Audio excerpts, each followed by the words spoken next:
Salah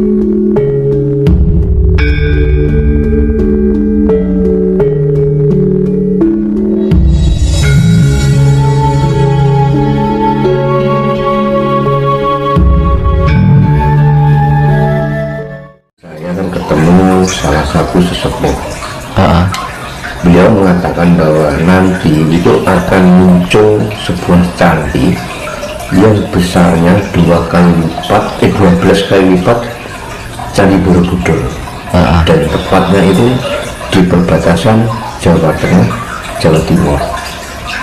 Cuma sekarang masih terpendam, jadi nanti pasti akan muncul.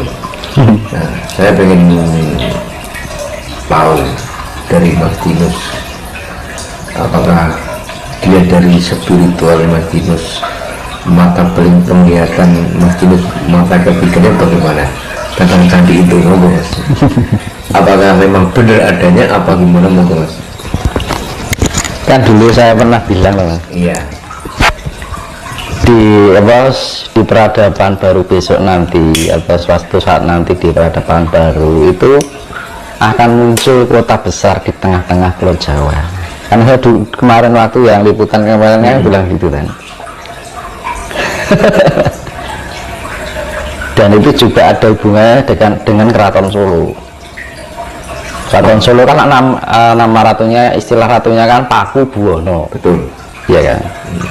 Paku itu lah patok itu, Mas.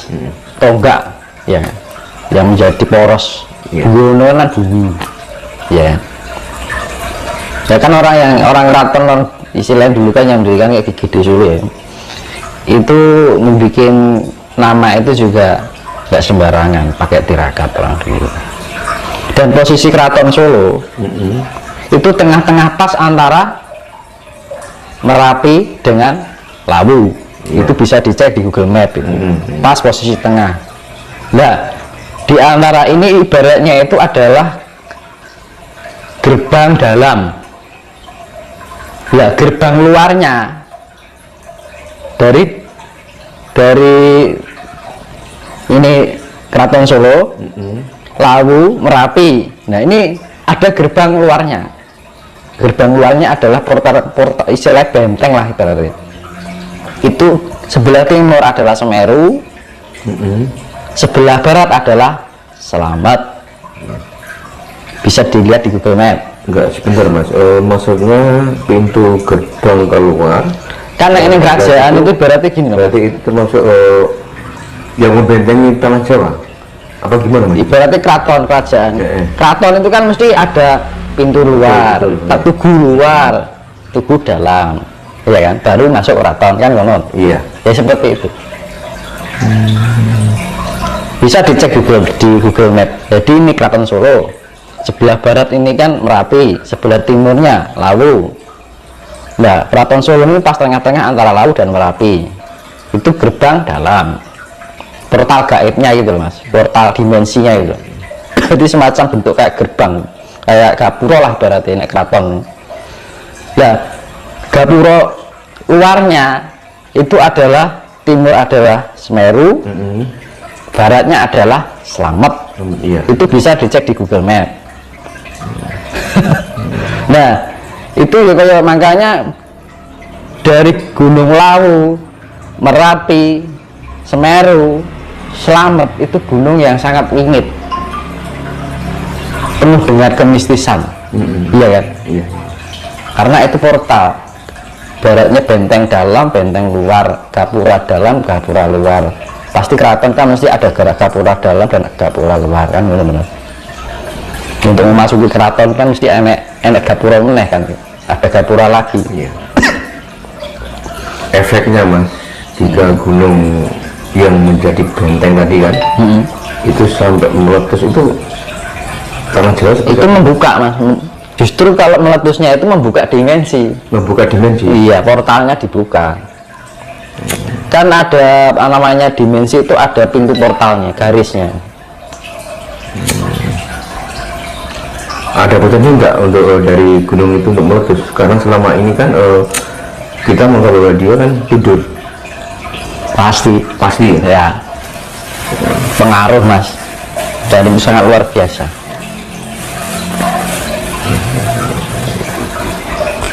puncak tertinggi, dua puncak tertinggi di Pulau Jawa lah, Semeru harus selamat. Betul. Iya, itu benteng itu.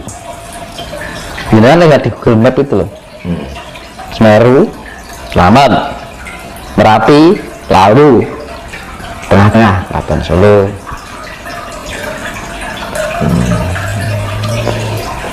Karena seperti saya bilang dulu, Solo ataupun area Lawu ini adalah peradaban manusia pertama yang namanya Meganthropus paleojavanicus, ya kan. Mega besar, Anthropus itu manusia, Paleojavanicus ras Java, ukurannya besar, manusia ukuran besar, ya, ditemukan di Trinil, ya kan? Terus lebih muda lagi yang si Erectus. Jadi Erectus itu lebih muda dari Meganthropus, ya kan? Pithecanthropus Erectus, ya kan?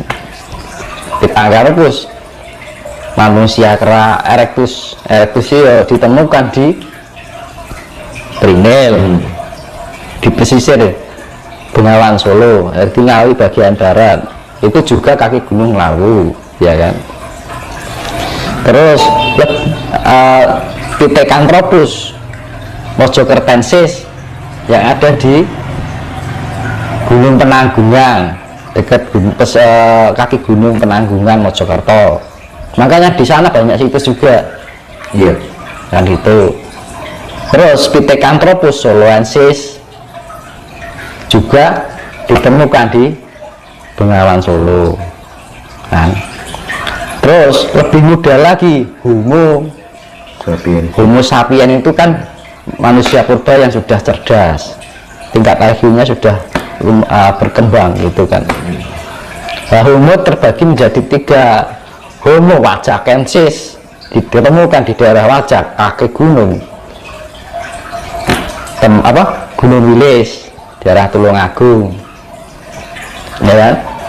Terus Homo soloensis di Solo lagi ditemukan di Bengawan Solo, kan. Terus Sangiran itu, Iya.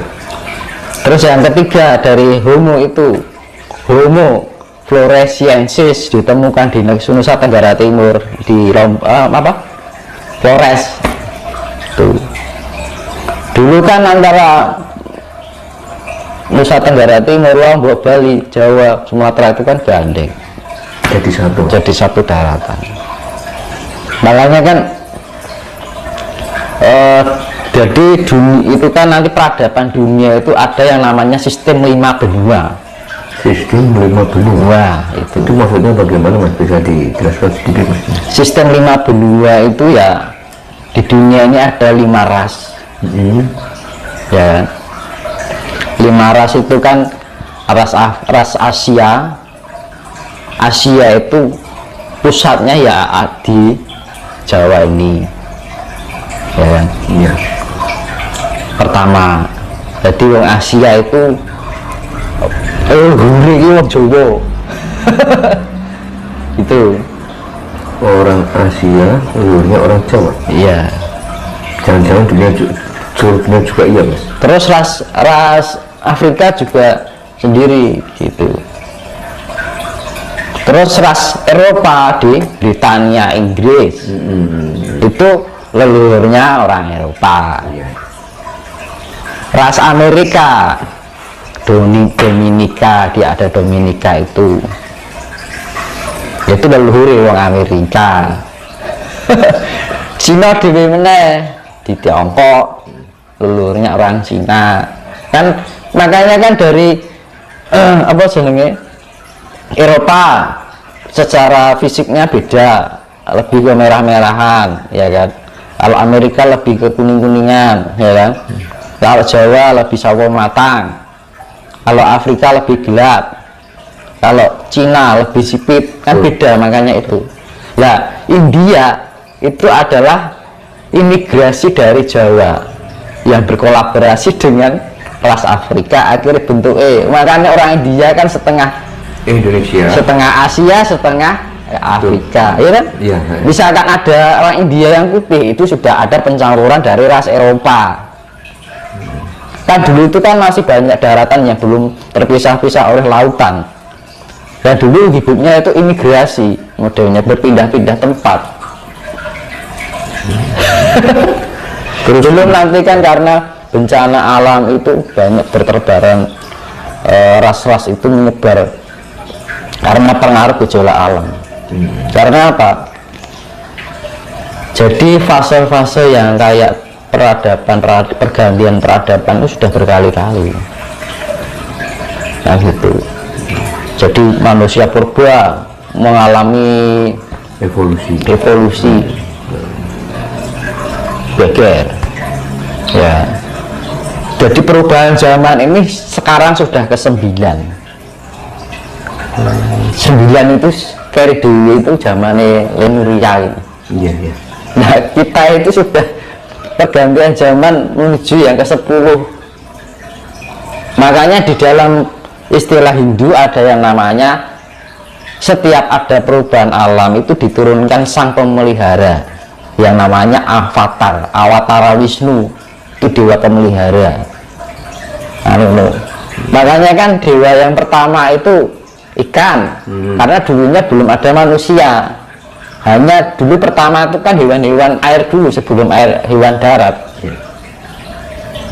Dan terus babi, ya, disimbolis awatara Wisnu disimbolkan sifat bentuk babi yang itu yang namanya hewan darat. Jadi sifat keangkaran, maksudnya kehancuran alam itu juga tidak terjadi pada zaman manusia ini, zaman hewan itu juga pernah terjadi.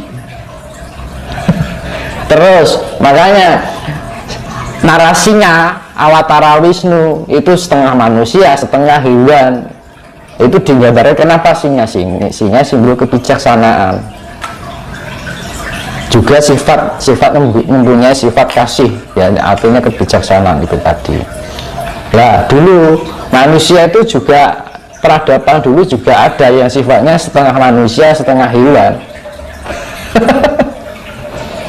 Nah itu makanya pergantian peradaban ini sudah dulu ibaratnya di zamannya Lemuria dan Atlantis itu sudah pergantian yang ke-9 dan ke-10 yang ini. Berarti kita termasuk generasi yang ke-10 terakhir dari peradaban itu. Dan nanti Gusti Allah nyetak apa meneh kita bukan urusan kita ya. Betul. Kita berpikirnya sekarang zaman kita aja.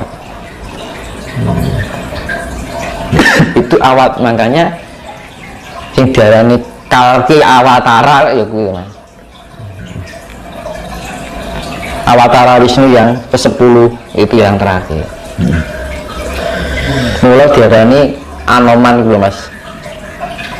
Anoman itu kan di dalam kisah pewayangan itu kan melambangkan itu pertama berdirinya peradaban manusia dan mati ini Anoman ini nganti sampai peradaban manusia. Jadi kalau di dalam pewayangan ini Anoman gak bisa mati Mas. Mati ini entek peradabannya manusia.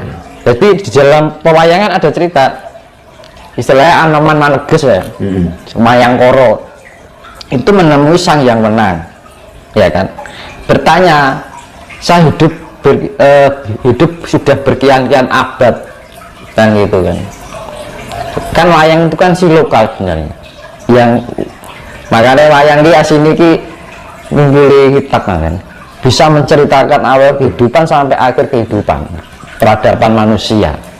Wayang itu menceritakan, nah itu luar biasa leluhur kita itu ngerti sak beruning minara sing gawe wayang.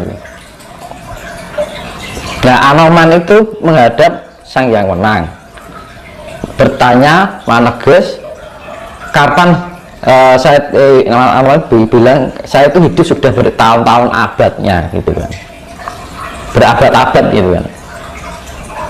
Nah Anoman tanya sama sang yang menang kapan titik lancinya, istilahnya mendekati kematiannya gitu kan. Ya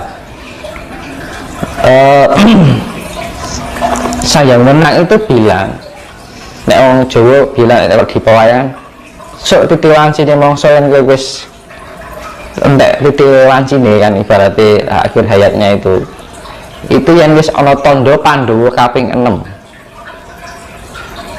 Pandhawa kaping 6 itu maksudnya bagaimana, Mas? Nah, Pandhawa kaping 6 itu kesatuan dari Pandhawa yang sifatnya 5. Oh. Nah, 5 ini apa loh, Mas? 4 sifat Ibu Pertiwi, 1 sifat Bapak Angkasa. Karena aku itu artinya. Iya, iya. Kenapa dianggap 4 sifat Ibu Pertiwi? Banyu, angin, lemah, geni, air, angin, tanah, api. Itu sifat Ibu Pertiwi. Betul. Nah, yang Bapak Angkasa sifatnya putih cahaya.